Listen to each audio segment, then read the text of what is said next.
Gogić prekinuo igru.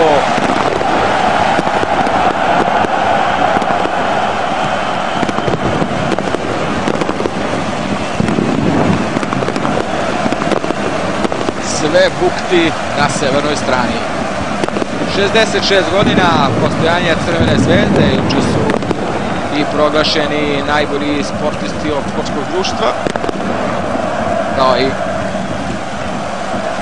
značajnim licima dio su uručene nagrade. Rećemo da je od Develice prve Jon Ivanović medijska ličnost sportskog društva Crvene zvezde.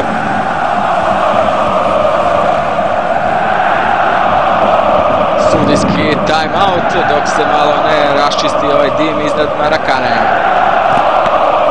Gospodin Jankoviću, evo dok je ovaj prekid, Smederevo je krenulo ofanzivnije, Zvezda nastavila da igra po starom, ali čini mi se da je se rasplasala borba ovih drugih 45. Jeste dosta interesantnije drugo poluvreme.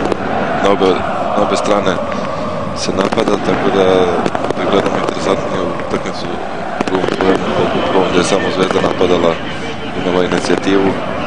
Sada samo krunisala tim jednim golom u nadoknadi vremena. Nadam se da će biti još neki gol da možda prisutveno još veći spektakl. Kako vam se čini ovo pojačanje Zvezde, Evandro, Borja? Pa Borja me jako iznenadio, nisam gledao sticam broj samo preko interneta što sam mogao da pratim Zvezdu na pripremama, ali sad vidim da se radi o jednom stvarno igraču kojem vjerojatno u neko dogledno vreme će u Zvezdi pokazati sa svoj kvalitet kad ga krenu, da kažem, i golovi i sa ovakvom igrom sigurno će biti osveženje za prvenstvo u Srbiji. Još uvek traje ova bakljada i vatromet na severnoj strani koja se sada uopće ne vidi od dima. Zubka Prosinečki pored klupe. Ja u ovom trenutku video stadiona se i ne vidi terena.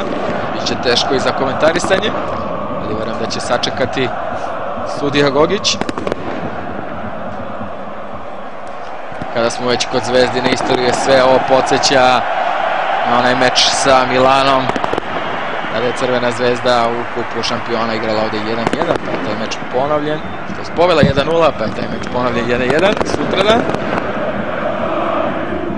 To su dani koje sigurno navijači Crvene zvezde žele da se vrate na Marakanu.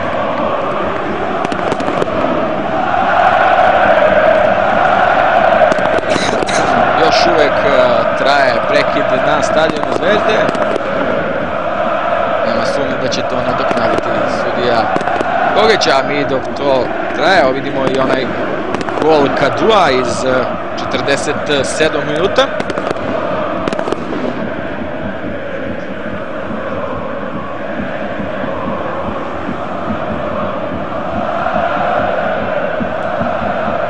Očekujemo nastavak, svi su se fudbaleri vratili na teren.